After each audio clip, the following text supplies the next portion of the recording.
Help Ukraine win! Hundreds of Ukrainians in Australia marched with their supporters through major cities today, rallying against Russia. In Germany, activists dumped a destroyed Russian tank outside Moscow's embassy in Berlin to show support for Ukraine. Yeah, and in Belgium, anti-war demonstrators lit candles and placed thousands of teddy bears along this street here to symbolize thousands of Ukrainian children they say were stolen from their parents by the Russian regime. And check out this video we captured this morning here at home. Protesters overnight painting the Ukrainian flag right in front of the Russian embassy. This is on Wisconsin Avenue in Northwest D.C. Jess Arnold reports on other local efforts to help the people of Ukraine keep up the fight. I spoke with a Ukrainian-American filmmaker who said to watch the last year in horror as her homeland has just been destroyed. She says that stress just lives in your bones, but she's really proud of how her countrymen have been fighting with dignity.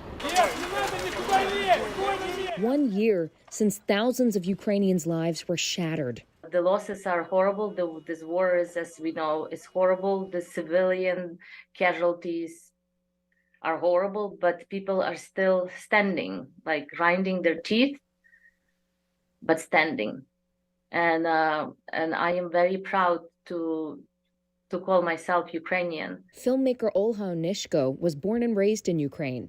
Her mom and some of her friends still live there, refusing to leave their homes. She was telling me, you know, the first time when we saw the bomb flying, we were, pushed to the ground. Now we just know because it's like, I guess, happened several times. You have to kind of go on your knees and wait. They're waiting and fighting.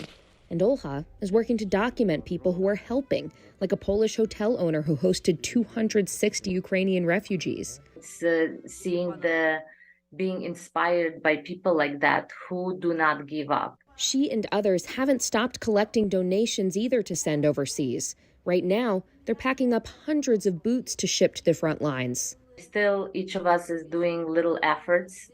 Little efforts to carry on living, even though the war has forever changed life as they knew it. We will not fall, so do not fall. Stand up. Outside of the Russian embassy here, some demonstrators came out early in the morning and painted the Ukrainian flag here on the street. Now, this is also where the group United Help Ukraine will be holding a vigil tonight at 7 o'clock, commemorating, of course, the one-year anniversary of Russia invading Ukraine. In Northwest D.C., Jess Arnold, WUSA 9. And our community is so generous, and I know when we see images and videos like this out of Ukraine, so many want to help, and that's why we've got to talk about this fundraiser happening this weekend. For the past year, 2 Russian exiles and 2 Ukrainian Americans in D.C.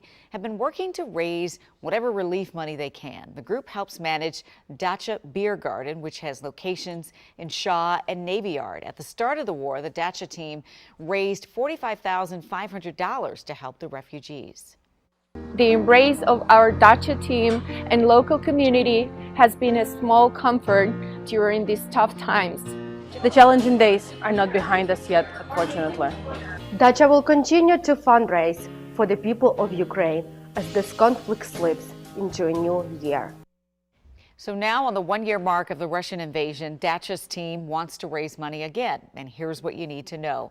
Dacha Beer Garden is partnering with the Sunflower Network for 2 fundraisers this weekend. Tonight, it's at Dacha's location in Shaw. There's another tomorrow at their Navy Yard spot. If you give $25, you get happy hour prices for the whole event.